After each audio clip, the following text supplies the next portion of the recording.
আমরা বিগত দিনে একটা বোর্ড কোশ্চেন দিয়েছিলাম, যেটা অনেকেই পারছিল, অনেকেই পারে নাই। যারা পারে নাই তাদের জন্য বলছিলাম যে আমি একটা ভিডিওর মাধ্যমে উত্তর সহ ব্যাখ্যা দেওয়ার চেষ্টা করব।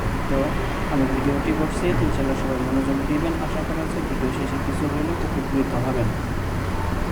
তো আমরা শুরু করি। আমরা প্রথমে ইংরেজিটা অর্থ সহ পড়ব, এরপরে যে ভার্বগুলো আমরা চেঞ্জ করছি, কেন চেঞ্জ করলাম, কীভাবে চেঞ্জ করলাম, এটা ব্যাখ্যা সহ জানতে ইনশাআল্লাহ। এবং সেই সাথে আমাদের কিছু রুলসও হয়ে যাবে। ব্যাখ্যা যখন আমরা করবো তখন ইনশাআল্লাহ কিছু রুলসও হয়ে যাবে। তো আমরা শুরু করি। টিচিং, শিক্ষকতা, ইজ হয় এ নোবেল প্রফেশন, একটি মহৎ পেশা। শিক্ষকতা হয় একটি মহৎ পেশা। এ টিচার, একজন শিক্ষক, টিচেস, শিক্ষা দেন, হিজ স্টুডেন্টস, তার ছাত্রদের, ফ্রম, থেকে, the core of his heart, হৃদয়ের মূল থেকে।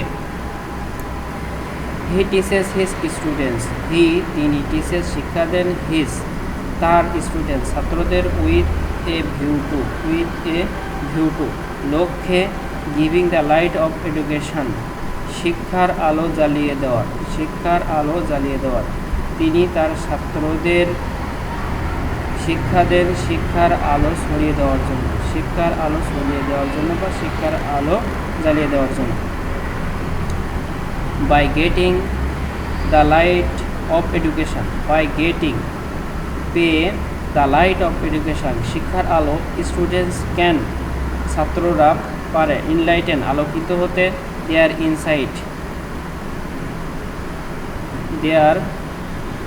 ইনসাইট, তাদের ভিতরকে, তাহলে ছাত্ররা তাদের ভিতরকে আলোকিত করতে পারে। শিক্ষার আলো পেয়ে ছাত্ররা তাদের ভিতরকে আলোকিত করতে পারে।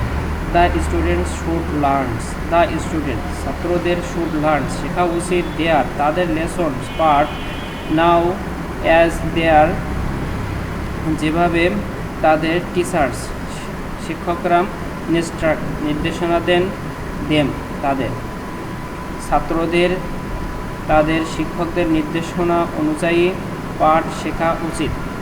বাট, কিন্তু, দ্য স্টুডেন্টস, ছাত্ররা, নাওএডেজ, এখন, অ্যাক্ট, আচরণ করে, অ্যাজ, যেন, দে নিউ এভরিথিং, তারা সব কিছুই জানে।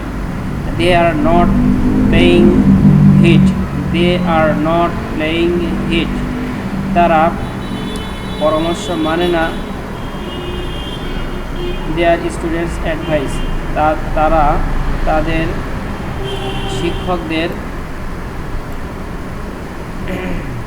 পরামর্শ মনোযোগ দিচ্ছে না, বাট, কিন্তু, দ্য স্টুডেন্টস, ছাত্রদের, মাস্ট বি কেয়ারফুল, ছাত্রদের হতে হবে যত্নশীল, ইন দেয়ার স্টাডিজ, তাদের পড়াশোনায়, লেস, যাতে, দে শুড নট ফেল, তারা ব্যর্থ না হয়, সিকিউর গুডস মার্ক, ভালো নম্বর পেতে। তো আমরা মোটামুটি অর্থটা একটু দেখলাম। এখন আমরা দেখি যে আমাদের ভার্বগুলো কীভাবে পরিবর্তন করলাম, কেন পরিবর্তন করলাম, ব্যাখ্যা সহ একটু দেখি। দেখেন, আমাদের প্রথম যেটা ছিল সেটা হচ্ছে টিচ। এখন টিচকে আমরা পরিবর্তন করে করলাম কি, টিচিং, মানে ভার্বের সাথে আইএনজি করলাম। তো আমরা এই ভার্বের সাথে কেন আইএনজি করলাম, দেখেন, যদি কোনো সেন্টেন্স ভার্ব দিয়ে শুরু হয় এবং ওই ভার্বটি যদি নাউনের মতো কাজ করে, তাহলে সেটা জিরান্ড। আমরা হয়তো অনেকেই জিরান্ডের সাথে পরিচিত, অনেকেই জিরান্ডের সঙ্গে পরিচিত না। তো যারা জিরান্ডের সঙ্গে পরিচিত না, তাদের বোঝানোর উদ্দেশ্যে আমি বলছি, জিরান্ডের রূপটা হচ্ছে ভার্ব থাকবে এবং ওর সাথে আইএনজি থাকবে। তো এখানে যেমন টিচ আছে, টিচের সাথে আইএনজি, টিচিং। তো এখানে শিক্ষকতা হচ্ছে একটি নাউন, কিন্তু প্রথমে যে ভার্বটা দেওয়া হয়েছে সেটা হচ্ছে টিচ, এটা হচ্ছে ভার্ব। কিন্তু যখন এটা নাউন হিসেবে ব্যবহার করা হচ্ছে তখন আমরা কি দিলাম, টিচিং দিলাম, কারণ এটি তখন জিরান্ডের মতো কাজ করছে। এজন্য এখানে টিচ, ভার্ব, টিচের সাথে আমরা আইএনজি যোগ করছি। এখন আমরা 2 নম্বরটা দেখি। 2 নম্বরটা ছিল টিচ, আমরা দিছি টিচেস। এখন টিচেস হয়েছে কেন, কারণ যদি আমরা দেখি যে আমাদের সেন্টেন্সটা হচ্ছে প্রেজেন্ট ইনডিফিনাইট, আর প্রেজেন্ট ইনডিফিনাইট টেন্সে যদি সাবজেক্টের দিকে আমরা খেয়াল করি, এখানে সাবজেক্টটা হচ্ছে আমরা যদি সাবজেক্ট একটা আপনাদের দেখাই, সাবজেক্টটা হচ্ছে এই যে সাবজেক্টটা হচ্ছে এ টিচার। এ টিচার মানে হচ্ছে একজন শিক্ষক। এ টিচার মানে হচ্ছে একজন শিক্ষক। একজন মানে হচ্ছে সিঙ্গুলার নাম্বার। আর আমি বলছিলাম যে আই, আওয়ার, ইউ, ইউর এগুলো বাদে আর বাদ বাকি যেগুলোই আছে সবগুলো হচ্ছে থার্ড পারসন। তাহলে আমরা বুঝতে পারলাম যে এ টিচার হচ্ছে একটি থার্ড পারসন এবং সিঙ্গুলার নাম্বার। আর যদি সাবজেক্টটি থার্ড পারসন সিঙ্গুলার নাম্বার হয় তাহলে ভার্বের সাথে এস বাই এস যোগ হয়। তো এখানে আমাদের ভার্বটি ছিল টিচ, টিচের সাথে আমরা ইএস যোগ করে দিলাম টিচেস। আচ্ছা, এবার আমরা দ্বিতীয় ব্যাখ্যাটায় যাই। দ্বিতীয়টা হচ্ছে গিভিং। এখন আমরা গিভিংটা কেন দিলাম, আমরা যদি একটু ব্যাখ্যার দিকে খেয়াল করি, গিভিংটা কেন দিলাম, যদি কোনো বাক্যে উইথ এ ভিউ টু থাকে তাহলে আমরা কোনো কিছুর দিকে না তাকাইয়াই ভার্ব যোগ আইএনজি যোগ দিয়ে দিব। তো এখানে আমাদের ভার্বটা ছিল গিভ, গিভের সাথে আইএনজি যোগ করা হয়েছে হচ্ছে গিভিং। আশা করা যায় বুঝতে পারছেন। এরপরটা আমরা দিলাম গেটিং। আচ্ছা, এখন আমরা গেটিং কেন দিলাম, আমরা জানি যে কোনো প্রিপোজিশন যদি থাকে, প্রিপোজিশনের পরে যদি ভার্ব থাকে তাহলে আইএনজি হয়। এখানে দেখেন বাই একটা প্রিপোজিশন, প্রিপোজিশনের পরে হচ্ছে আইএনজি হয়েছে, ভার্বের সাথে আইএনজি হয়েছে। এখানে ভার্ব ছিল গেট, গেটের সাথে যদি আমরা আইএনজি করি তাহলে হয়েছে গেটিং। আমরা যদি অন্য একটা নিয়ম ফলো করি তাহলে হয় সেটা হচ্ছে বাই প্লাস জিরান। আমরা অনেকেই চেঞ্জিং সেন্টেন্স করছি, চেঞ্জিং সেন্টেন্সে আমাদের একটা রূপ সিম্পল কমপ্লেক্স কম্পাউন্ডের একটা নিয়ম ছিল বাই প্লাস জিরান্ট। তো বাই প্লাস জিরান্ট অনুযায়ী আর আমরা জানি জিরান্ট হচ্ছে ভার্ব যোগ আইএনজি। আচ্ছা, এরপরেরটা যদি আমরা দেখি, এরপরটা আমরা দিলাম ইনলাইটেন। ইনলাইটেন কেন দিলাম, আমরা একটু ব্যাখ্যার দিকে যদি যাই তাহলে আপনারা দেখতে পারবেন যে ইনলাইটেনটা কেন দিছি। আমরা প্রথম সেন্টেন্সটার দিকে একটু তাকাবো। সেন্টেন্সটা হচ্ছে প্যাসিভ ভয়েস যদি না হয় তাহলে মোডালের পরে যা আছে মোডালের পরে যা আছে তাই থাকবে, মোডালের পরে যা আছে তাই থাকবে, মানে ভিয়ন হবে, মোডালের পরে অবশ্যই ভিয়ন হবে। তো আমাদের এইখানে দেখেন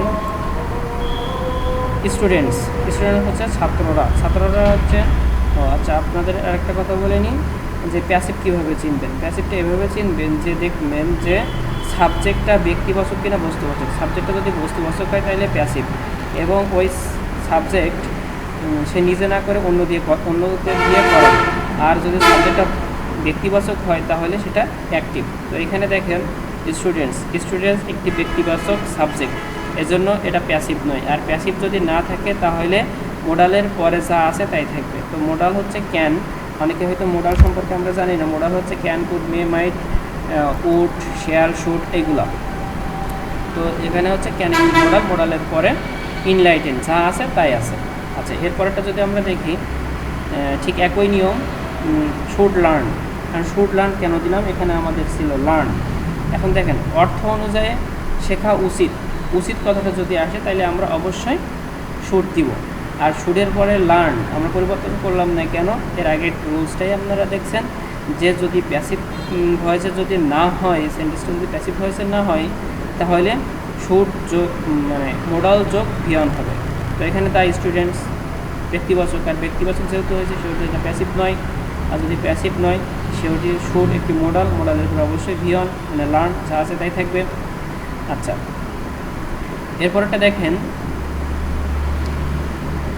টিচার্স ইনস্ট্রাক্ট। আচ্ছা, আমরা ইনস্ট্রাক্ট কেন দিলাম, আমাদের এইখানে ইনস্ট্রাক্ট ছিল যা আছে তাই আছে। এখন যদি আমরা ব্যাখ্যাটা আপনাদের একটু দেখাই তাহলে আপনারা বুঝতে পারবেন যে এটা টিচারের কেন আমরা ইনস্ট্রাক্ট দিলাম। যদি সাবজেক্টটা যদি থার্ড পারসন প্লুরাল নাম্বার হয়, প্রেজেন্ট টেন্সে এবং থার্ড পারসন প্লুরাল নাম্বার হয় তাহলে ভার্বের সাথে এস বাই এস যোগ হয় না। এখানে দেখেন টিচার্স অর্থ হচ্ছে শিক্ষকরা, একজন শিক্ষক না।